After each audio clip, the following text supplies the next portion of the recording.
Mungkin bisa saya mulai untuk presentasinya. Sebelumnya saya ucapkan Assalamualaikum warahmatullahi wabarakatuh. Di sini saya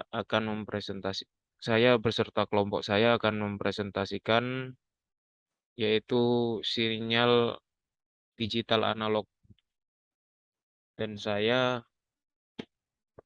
kebagian untuk overview digital signal processing atau DSP. Untuk anggota kelompoknya, yang pertama yaitu saya, Andi Alfian Ramadana dengan NRP akhir 008. Yang kedua ada Ahmad Fajar Maulana dengan NRP akhir 027. Dan yang ketiga ada Jonathan Fernando dengan NRP akhir 014. Yang keempat Saiful Malik dengan NRP akhir 013. Dan yang kelima ada Abdul Karim Bamesru dengan NRP akhir 030.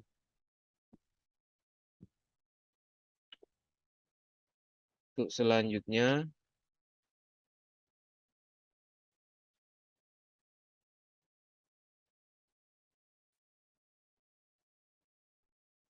yaitu permasalahan apa yang akan saya bahas pada presentasi kali ini, yaitu apa itu digital signal processing, sejarah PSD sendiri, kelemahan dan keunggulan, dan aplikasi PSD.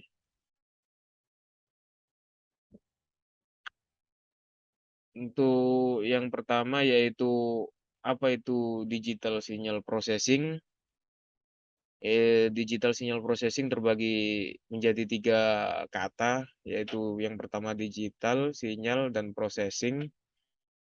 Digital sendiri memiliki makna penggunaan sinyal waktu diskrit untuk mempresentasikan data dalam bentuk angka. Dan yang kedua sinyal. Sinyal sendiri yaitu memiliki definisi kuantitas fisik yang membawa pesan atau informasi. Untuk processing memiliki makna sekumpulan operasi yang dilakukan menurut instruksi yang telah diprogram sebelumnya. Jadi bisa diambil kesimpulan itu digital signal processing yaitu representasi matematik dan algoritma untuk melakukan proses analisis, modifikasi atau ekstraksi informasi menggunakan perangkat digital. Yang selanjutnya yaitu sejarah perkembangan PSD, yaitu processing sinyal digital. Pada mulanya pada 1960-an, dilakukan berbagai penelitian tentang simulasi komputer untuk bermacam keperluan. Terus dilanjut pada 1969, yaitu Bernard Bernard Gould dan Charles Rather dari MIT menyatukan beberapa bidang penelitian dan membukukannya dalam Digital Processing of Signal, dalam judul buku Digital Processing of Signal. Dan dilanjut pada tahun 1975 oleh Oppenheim dan Schafer, membukukan juga dengan judul Digital Signal Processing. Pada saat bersamaan, yaitu 1975, Gould and Robiner meluncurkan buku lagi dengan judul Theory and Application of Digital Signal Processing. Selanjutnya pada tahun 1980-an, mikroprosesor yang dikhususkan untuk pengolahan sinyal digital berkembang atau DBS prosesor, serta artificial intelligence mulai populer di kalangan itu.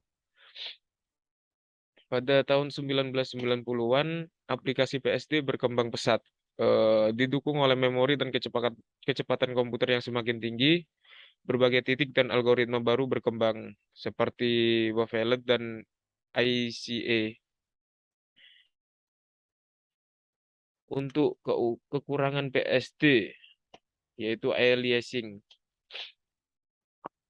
Hampir semua sinyal di alam merupakan analog, sehingga harus dilakukan sampling. Dan pada saat sampling itu mengakibatkan kehilangan informasi. Untuk yang kedua, sinyal hanya dicuplik dalam interval tertentu. Ada saat di mana bagian sinyal tidak tercuplik, yang mengakibatkan al-in. Bisa disimpulkan bahwa sinyal tersebut tidak dapat membedakan antara sinyal dengan frekuensi lebih tinggi atau lebih rendah. Untuk teori sampling sendiri, untuk menghindari aliasing, sampling rate minimal harus 2 kali maksimum komponen frekuensi dengan bandwidth dari sinyal. Untuk kekurangan PST yang anti-alias filter, dia menggunakan teori sampling, yaitu jika terdapat cukup informasi, sinyal dapat direkonstruksi. Artinya, sinyal yang disampaikan tidak harus terlihat seperti sinyal aslinya. Seperti yang Anda lihat di gambar, bentuk sinyal bermacam-macam. Padat tidaknya sinyal, dan seperti yang Anda lihat di gambar, rekonstruksi yang benar bukannya hanya menghubungkan sampel. Rekonstruksi yang benar bukan hanya menghubungkan sampel dengan garis lurus. Maka dari itu diperlukan anti-alias filter untuk menyaring semua komponen frekuensi tinggi sebelum dicuplik, tapi tidak menghilangkan informasinya. Untuk yang selanjutnya yaitu kekurangan PSD, frekuensi resolution. Untuk yang pertama, hampir semua sinyal di alam merupakan analog, seperti yang saya katakan tadi. Sehingga harus dilakukan sampling. Sampling itu tadi akan mengakibatkan kehilangan informasi. Itu untuk kekurangannya. Yang kedua, kita hanya bisa mengambil sampel untuk waktu yang terbatas, atau dalam artian limited frequency resolution. Jadi tidak dapat mengetahui adanya perubahan-perubahan kecil pada sinyal yang disampaikan.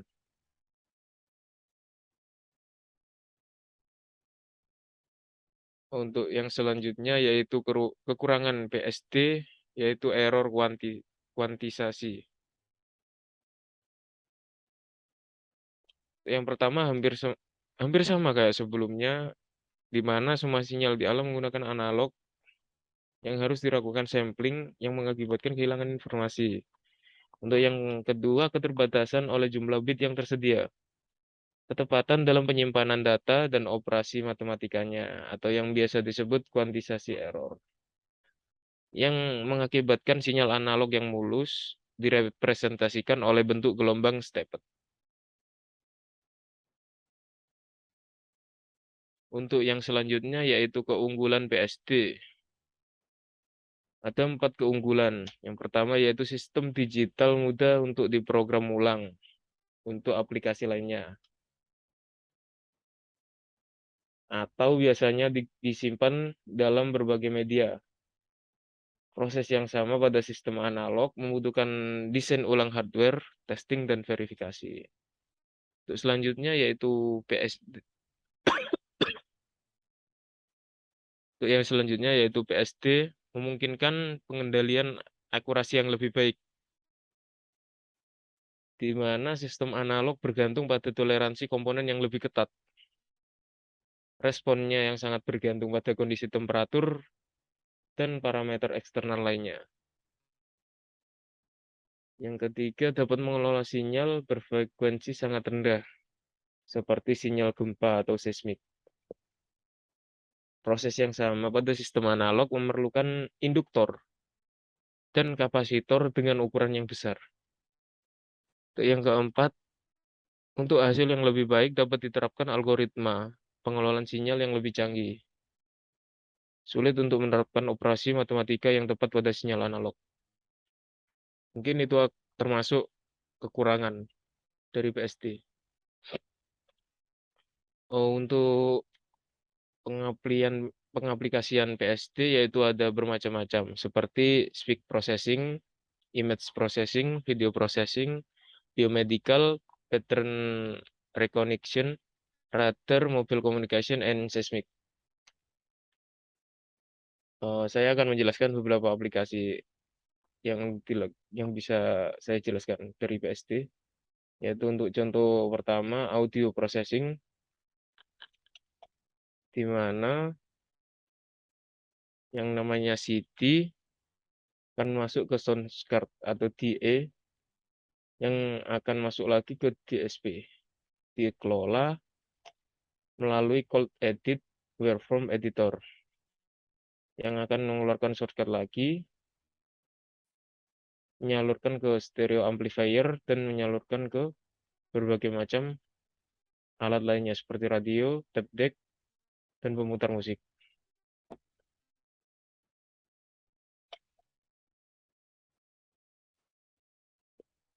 Dari sound card ke stereo amplifier dinamakan analog continuous time signal. Untuk digital signal processing, yang pertama yaitu noise reduction, seperti digital filtering and etc. Yang kedua, sinyal kompresi, compression, seperti MP3, JPEG, MPEG, image, dan etc. Yang ketiga, spectral analysis, EG dan FFT. Untuk selanjutnya yaitu seperti image processing, yaitu electronic fax via portable document format,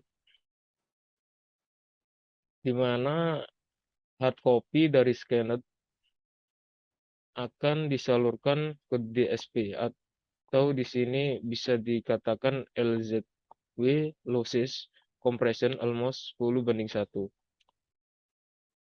di mana akan menyalurkan melalui via email internet dan akan mengubah menjadi Adobe Acrobat PDF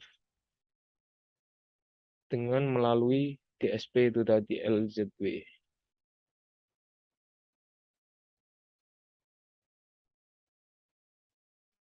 Mungkin bisa dilanjut dari teman saya yang bernama,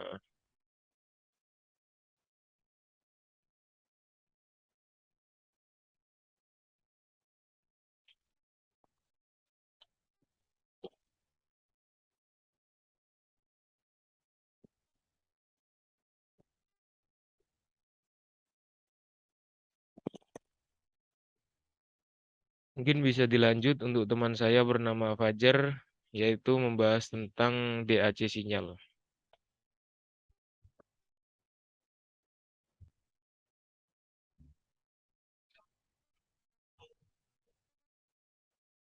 Oke, saya akan melanjutkan untuk materi selanjutnya, yaitu materi tentang digital to analog converter atau DAC.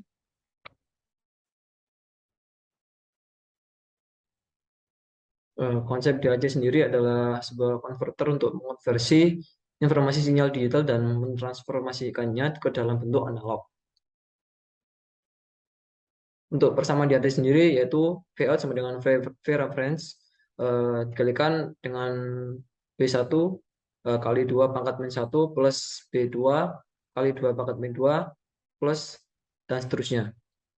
Dan di mana Vout-nya adalah analog voltage output-nya dan V reference kemudian B1, B2 dan seterusnya adalah n-bit binary word. Kemudian dari persamaan tersebut kita dapat menyederhanakannya menjadi Vout sama dengan N per 2N kalikan V reference. Di mana N adalah base 10 atau basis 10 dari seluruh nomor dari bit pada kalimat.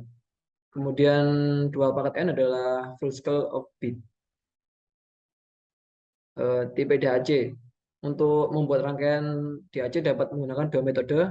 Yang pertama adalah binary weighted DAC, kemudian yang kedua adalah R per 2R ladder. Nah, ini adalah binary weighted DAC, di mana ini disusun secara seri paralel, seperti ini rangkaiannya. Dan juga ini ada R per 2R ladder, juga paralel seperti ini.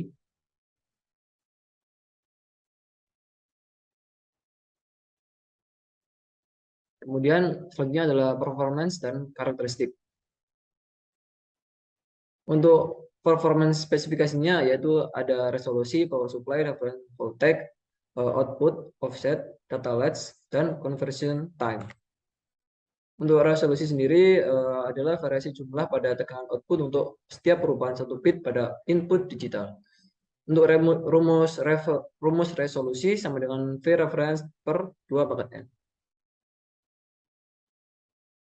Dan ini adalah perbedaan resolusi dari DAC. Yang pertama adalah pure resolution 1 bit dan ini 8 bit. Bisa dilihat perbedaannya, kurvanya berbeda. Di mana perbedaannya terjadi pada balok-balok ini, di mana 8 bit lebih banyak baloknya. Kemudian power supply adalah bipolar pada level plus atau minus 12 volt sampai dengan plus atau minus 18 volt seperti yang diperlukan untuk internal amplifier beberapa DAC berupa SIP dan satu daya tunggal. Kemudian ada reference voltage diperlukan untuk menetapkan range tekanan output dan resolusi dari converter ini harus stabil dan low ripple source. Kemudian ada output. Output adalah tegangan yang mewakili input digital. Perubahan tekanan ini secara bertahap sebagai perubahan input digital berdasarkan bit. Output aktual mungkin bipolar jika konverter yang didesain menginterpretasikan input digital atau input digitalnya adalah negatif. Kemudian ada offset. Offset biasanya adalah diimplementasikan dengan op-amp atau operational amplifier. Mungkin terdapat tipikal tekanan output offset dengan input 0. Biasanya koneksi akan diberikan untuk memfasilitasi penekanan output DAC dengan input word 0. Kemudian ada data latch. Banyak DAC mempunyai sebuah data latch yang dibangun kemasukannya. Ketika perintah logic diberikan untuk data latch, data apapun yang ada di bus input akan terkunci dalam DAC. Dan output analog akan diperbarui untuk data input tersebut. Output akan tetap pada nilai itu sampai data digital baru dikunci dalam input. Dengan demikian, input DAC dapat dikoneksikan secara langsung ke data bus komputer. Tapi itu akan diperbarui hanya ketika sebuah perintah pengunci diberikan oleh komputer. Kemudian ada conversion time. DAC melakukan conversion input digital ke output analog hampir seketika. Dari saat bahwa sinyal digital ditempatkan pada input, terdapat kehadiran tekanan output analog hanyalah waktu propagasi sinyal melalui internal amplifier. Biasanya setting time internal amplifier akan berubah secara beberapa milidetik. Terima kasih. Akan dilanjutkan ke materi selanjutnya. Perkenalkan, Assalamualaikum warahmatullahi wabarakatuh. Perkenalkan, nama saya Jonathan Fernando dengan NRP 20392111014. Saya di sini akan menjelaskan tentang sub materi transformasi Z dalam materi pengolahan sinyal digital. Dalam pengolahan sinyal digital, ada yang dinamakan dengan domain of representation. Jadi domain-domain ini dibagi menjadi 3, yaitu ada domain N, atau bisa disebut juga dengan domain Laplace, lalu ada domain omega, lalu ada juga disebut domain Z. Nah, apabila suatu kasus sulit dipecahkan pada suatu domain tertentu, maka transformasi ke domain yang lain akan lebih mudah untuk menyelesaikannya. Biasanya, jika domain N dan domain omega dinilai terlalu sulit untuk menyelesaikan sebuah kasus, maka dibawa ke domain Z yang akan lebih fleksibel dan lebih sederhana.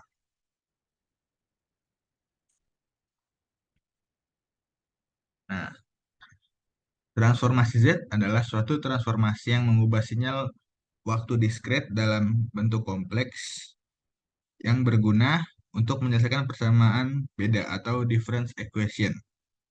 Transformasi Z memainkan peran yang sama dalam analisis sinyal waktu diskret dalam sistem LTI atau invariant waktu linear, dalam transformasi Laplace, dan dalam transformasi analisis waktu kontinu dan sistem LTI.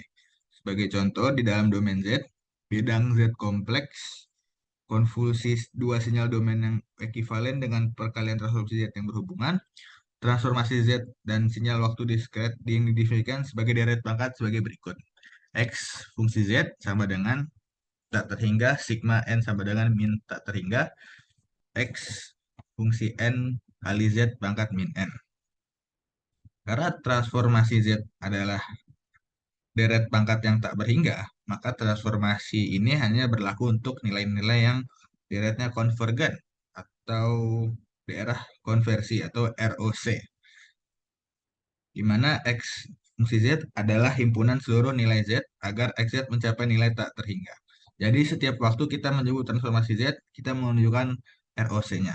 Transformasi Z itu adalah daerah konversi atau ROC agar nilainya tak berhingga. Lalu ada sifat-sifat transformasi Z. Yang pertama ada linearity, yaitu sifat secara linear, di mana A kali N ditambah B, Y tambah kali N, jika dijadikan Z transform, maka AX kali Z tambah BY pangkat Z, dengan syarat ROC-nya RX dan RY saling beririsan. Lalu ada juga shift, yaitu jika persamaan X dalam fungsi N dikurang N0, maka Z transformnya menjadi Z pangkat min N0 X fungsi Z, dengan syarat Rx saja. Lalu ada time reversal, di mana fungsinya adalah X kali min N, dan Z transformnya menjadi X kali Z pangkat min 1, di mana ROC-nya wajib harus 1 per Rx. Lalu ada juga eksponensial atau eksponensial, di mana alfa pangkat N dikali N, maka Z transformnya wajib X dikali alfa pangkat min 1 dikali Z, di mana ROC-nya adalah mutlak alfa dikali Rx. Lalu ada juga sifat convolution, yaitu di mana X fungsi N dikali Y fungsi N, maka Z transformnya menjadi XY pangkat Z, XY fungsi Z, di mana ROC-nya sama seperti linearity, Rx dan Ry harus saling beririsan. Lalu ada juga sifat conjugation, yaitu X pangkat N, di mana Z transformnya menjadi X kali Z pangkat N, yaitu ROC-nya adalah Rx. Lalu ada juga sifat terakhir, yaitu sifat derivatif, di mana N kali N kali fungsi N. Lalu Z transformnya menjadi min Z turunan fungsi Z, di mana ROC-nya juga Rx biasa. Lalu ini adalah tabel-tabel transformasi Z yang akan digunakan jika kita ingin menyelesaikan soal-soal yang ada dalam transformasi Z. Lebih tepatnya ini semacam jalan pintas lah, atau sifat-sifat tersendiri. Lalu seri berikutnya adalah inverse transformasi Z. Inverse transformasi Z adalah formasi inverse untuk memperoleh nilai dari Xn dan juga Xz dapat diperoleh menggunakan teorema integral Cauchy yang merupakan teorema penting dalam variabel kompleks. Transformasi Z didefinisikan oleh X fungsi Z sama dengan tak terhingga sigma N pangkat min tak terhingga dikali X fungsi N kali Z pangkat min N, lalu menjadi inversnya seperti ini. Lalu dengan mengkalikan kedua ruas dengan Zn pangkat min 1, dengan mengalikan kedua Zn pangkat min 1 dan mengintegralkan kedua sisi melalui kontur tetap dalam ROC dari XZ yang mencakup titik awalnya, maka persamaan ini akan didapat. Kontur tersebut juga dapat diperoleh dengan persamaan ini. Ini adalah ekspansi deret dalam Z dan Z pangkat min 1. Lalu ada juga ekspansi fraksial parsial dan tabel transformasi Z. Ini adalah contohnya. Ada XZ itu kali AX, XZ, dan seterusnya sampai yang diinginkan. Dan ini fungsi yang bawahnya yang lebih kecil. Sekian materi transformasi Z dari saya, atau Z transformasi. Kurang lebihnya mohon maaf. Kurang Lebih detailnya akan saya tambahkan dalam Word saya bersama dengan contoh soalnya. Sekian dari saya, akan dilanjutkan oleh teman saya.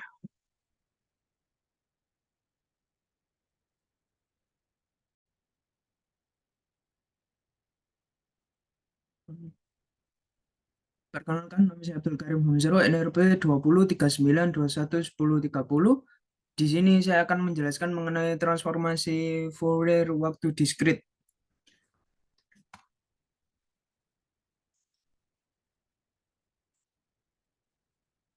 Oke, yang pertama, definisi transfer Fourier waktu diskrit adalah salah satu bentuk transformasi Fourier di mana sebagai pengganti integral yang biasanya digunakan dalam penjumlahan. Penerapannya sendiri juga terdapat banyak sekali. Namun yang paling utama itu dalam penerapan ini biasanya itu terhadap pemrosesan sinyal digital ya, dan bidang-bidang terkait untuk menganalisis frekuensi-frekuensi yang terkandung dalam suatu contoh sinyal atau isyarat.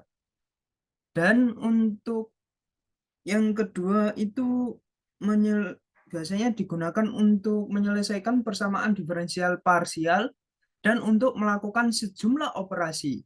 Misalnya saja operasi konvolusi. Lalu untuk perhitungan transfer Fourier di waktu distrik, untuk secara efektifnya ini merupakan rumusnya X kurung buka E J omega pangkat J omega kurung tutup sama dengan sigma tak hingga N sama dengan minus tak hingga X kurung buka N kurung tutup L pangkat minus J omega N. Lalu untuk sifat-sifatnya sendiri, di sini sifat-sifatnya sangat beragam. Yang pertama ada sifat periodik bila Xn dan Xk adalah pasangan TFDN sampel, maka rumus yang didapatkan adalah X kurung buka N ditambah N besar sama dengan Xn. Lalu X besar kurung buka K ditambah N besar sama dengan XK. Lalu ada sifat linear bila X1N searah dengan berlawanan arah dengan TF transfer Fourier district dan N, dan juga berlawanan arah dengan X1K dan X2N berlawanan arah dengan X2K, maka A1 dikali X1N ditambah A2 dikali X2N berlawanan arah terhadap A1 dikali A1X1K ditambah A2 X2K. Sifat simetri sirkular deretan.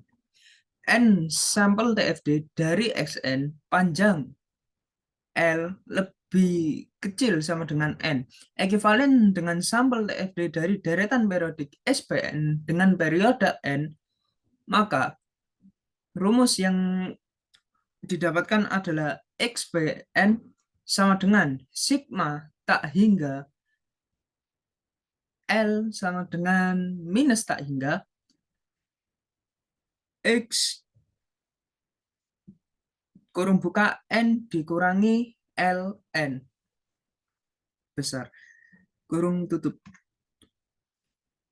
Lalu ada sifat simetris TFD. Sifat simetris TFD sendiri mempunyai banyak jenis. Yang pertama adalah deretan bernilai real. Yang deretan bernilai disebut deretan disebut bernilai real apabila X n min K sama dengan XK atau sama dengan X min K. Lalu untuk konsekuensinya adalah mutlak Xn min K sama dengan mutlak XK dan sudut X N dikurangi K sama dengan minus sudut XK. Bila XN real terhadap genap, ini bisa disebut deretan bernilai real genap, yaitu XN sama dengan X dikali N besar dikurangi N kecil, maka X1 K sama dengan 0. Lalu untuk transfer Fourier distriknya sendiri menjadi XK sama dengan N-1 sama dengan sigma N-1, N sama N besar min 1 dan N sama dengan 0, XN cos 2pi KN per N besar, maka lalu untuk hasilnya sendiri 0 lebih kecil sama dengan K, K lebih kecil sama dengan N-1. XK adalah fungsi genap bernilai real. Inverse TFD-nya menjadi XN sama dengan 1/N sigma N-1 K sama dengan 0, X K X besar K cos 2pi KN per N. Hasilnya sendiri adalah 0 lebih kecil sama dengan N lebih kecil sama dengan N besar min 1. Deretan real ganjil. Bila XN real dan ganjil, yaitu XN sama dengan min XN min N, maka XR sama XRK sama dengan 0. TFD-nya menjadi XK sama dengan min J sigma N-1, N sama dengan 0. XN sin 2pi KN per N, maka hasilnya menjadi 0 lebih kecil sama dengan K, lebih kecil sama dengan N-1. XK fungsi ganjil bernilai imajiner. Inverse TFD-nya menjadi XN sama dengan J 1/N sigma N-1 K sama dengan 0. XK sin 2pi KN per N. 0 lebih kecil sama dengan N lebih kecil sama dengan N besar min 1. Untuk sifat kovulasi sirkularnya sendiri, apabila X1N bertolak belakang dengan X1K dan X2N bertolak belakang dengan X2K, maka X1N, X2N bertolak belakang dengan X besar 1K, X2K. Dan bukti dan hasilnya akhirnya sendiri menjadi X1N, X2N sama dengan N1 sigma N1 K sama dengan 0, X1K, X2 kurung buka N min K kurung tutup N. N sama dengan 0,1 dan bla bla bla N min 1. Lalu untuk sifat lainnya sendiri juga sangat banyak sekali. Yang pertama ada pembalikan waktu. Bila XN bertolak belakang dengan XK, maka X min N sama dengan XN min N bertolak belakang dengan X min K sama dengan X N min K. Lalu untuk bukti TFD-nya sendiri adalah TFD X N min N himpunan X N min N sama dengan N min sigma N min 1, N sama dengan 0. Di X N besar min N, Euler pangkat min J 2pi KN per N. Lalu untuk pergeseran sirkular deretannya sendiri itu apabila XN bertolak belakang dengan XK, XN di XN min L bertolak belakang dengan XK Euler min pangkat min J 2pi KL per N. Untuk buktinya bisa dilihat seperti ini. Buktinya TFD, himpunan TFD sama dengan sigma N-1, N sama dengan 0, X, N min L, N Euler pangkat min J 2pi KN per N. Dan selanjutnya. Dan seterusnya. Sehingga hasil akhirnya adalah TFD himpunan X N-1 N sama dengan N sigma N-1 M sama dengan 0 X kali M Euler pangkat min J 2pi K kurung buka M ditambah L kurung tutup per N sama dengan X K Euler min J 2pi KL per N.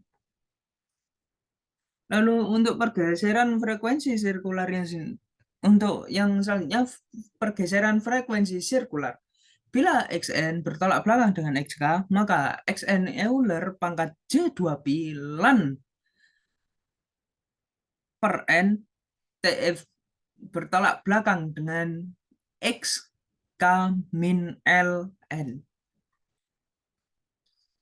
Lalu ada sifat konjugat kompleks. Bila Xn bertolak belakang dengan Xk, maka X aksen N bertolak belakang dengan X besar aksen min K N sama dengan X aksen N min K. Perkalian dua deretan. Untuk sifat perkalian dua deretannya sendiri, apabila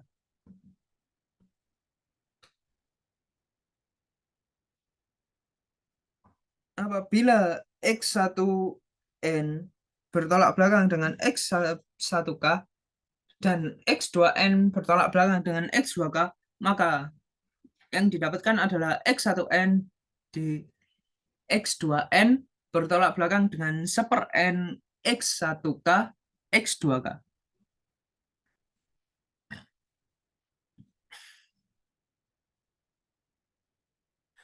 Lalu untuk yang sifat terakhir, sifat lainnya yang terakhir adalah teorema Parseval. Bila Xn bertolak belakang dengan Xk dan Yn bertolak belakang dengan Yk, maka yang didapatkan adalah sigma N-1, N sama dengan 0, Xn Y, N sama dengan seper N, N-1, K sama dengan 0, C seper N, sigma N-1, K sama dengan 0, XK Y, XK Y aksen K.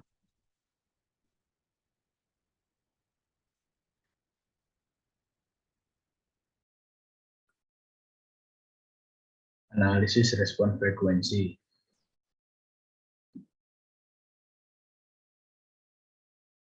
Analisis respon frekuensi merupakan metode tangkapan frekuensi.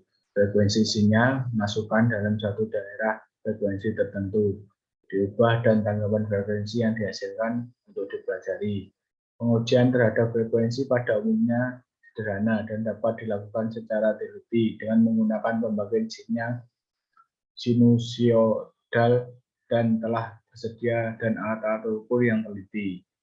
Berikut merupakan gambar rangkaian analisis respon frekuensi. Keuntungannya ada 5, yaitu 1.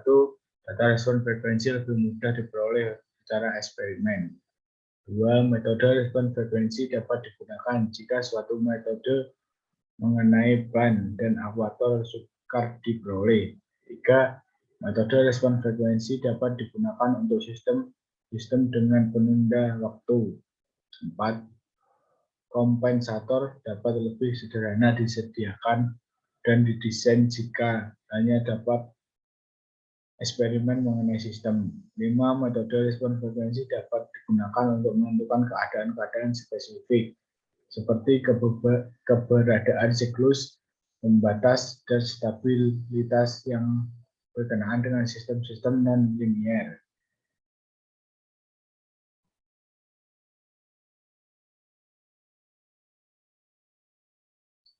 Diagram logaritmatik atau diagram Bode. Diagram Bode yang dapat menyajikan fungsi suatu sinusoidal dengan dua diagram yang terpisah. Satu merupakan diagram besaran terhadap frekuensi dan sudut fasa dalam derajat terhadap frekuensi. Selain diagram terdiri dari dua grafik, grafik pertama merupakan diagram dari logaritma besaran fungsi sinusoidal, dan grafik yang lain merupakan sudut fasa di mana kedua grafik digambarkan terhadap frekuensi dalam skala logaritmatik. Diagram Bode. Ada 3 kondisi terhadap analisa kestabilan pada diagram Bode ini, yaitu sistem stabil jika magnitudo margin lebih kecil dari 0 dekade dan sudut pas margin lebih besar dari 180 derajat. 2. Yaitu sistem tidak stabil jika magnitudo gain margin lebih besar dari 0 dekade dan sudut pas margin lebih besar dari 180 derajat. 3. Sistem terbatas jika magnitudo atau margin besar 0 dekade dan pas margin sudut 180 derajat.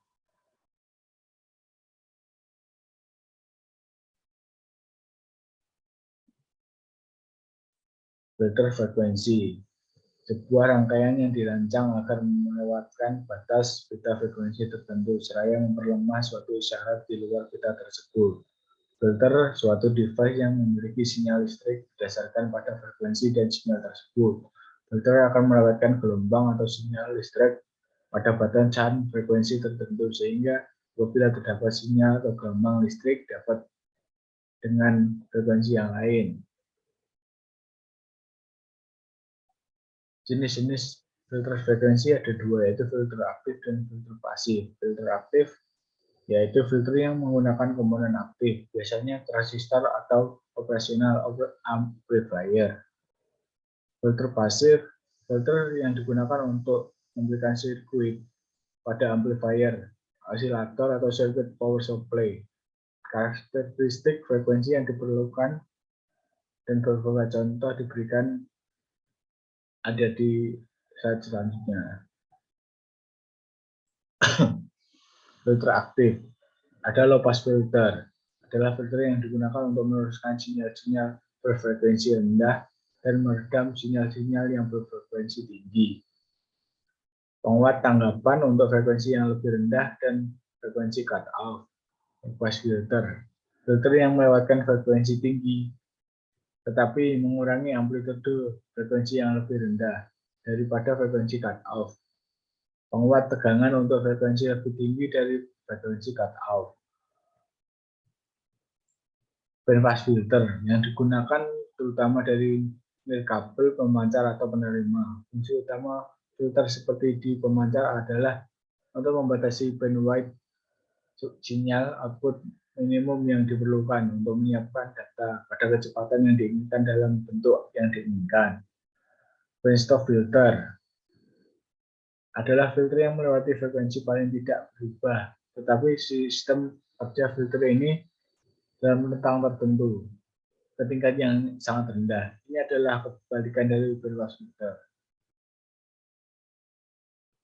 Untuk filter pasif ada 4. Low pass filter. Low pass filter adalah filter yang digunakan untuk menghapus atau menipiskan frekuensi yang lebih tinggi dari sirkuit seperti amplifier audio. Sistem ini memberikan respon frekuensi yang diperlukan untuk rangkaian penguat.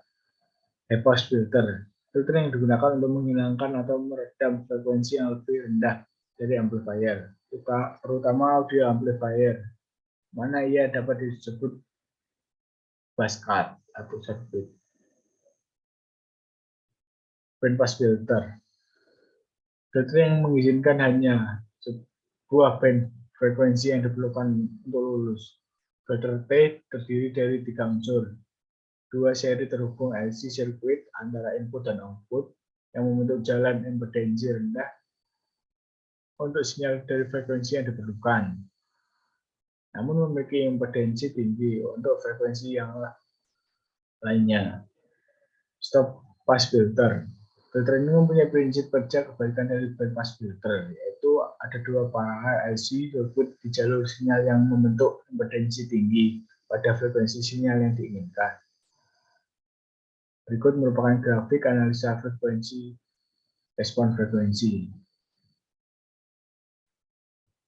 Mungkin itu yang bisa kelompok kami sampaikan. Mohon maaf bila ada kesalahan kata.